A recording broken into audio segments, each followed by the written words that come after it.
Welcome to Blizzard Fire. We hope this video helps fire up your solution. You already have the essentials: model, Android version, and unlock credentials. Now begin. Open Settings and go to Security or Biometrics to locate access restrictions. If developer options are needed, tap build number 7 times. This exposes toggles for USB debugging and OEM unlock, which sometimes affect restrictions. Make sure you're on Wi-Fi or connected to a stable network because some steps require account verification. Once done, move to removing the specific restriction: location, app limit, or enterprise policy. You're in the middle now. Identify the restriction source and undo it deliberately. If it's an app-level block, revoke special access or allow background data and installations.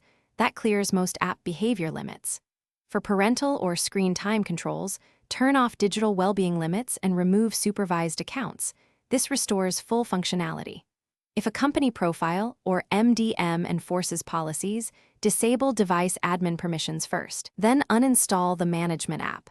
Make sure your Google account can verify the change to prevent reapplication. Finish by restarting the phone so settings fully apply. Then verify the restriction is gone by testing the previously blocked action. If it persists, boot into safe mode to rule out third-party apps, or remove and re-add your Google account to clear cached policies. If an enterprise lock remains and you can't remove it, contact the administrator.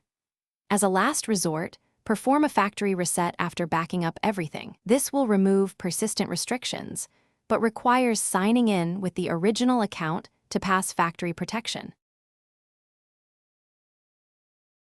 Thanks for watching. If you found this helpful, don't forget to like and subscribe.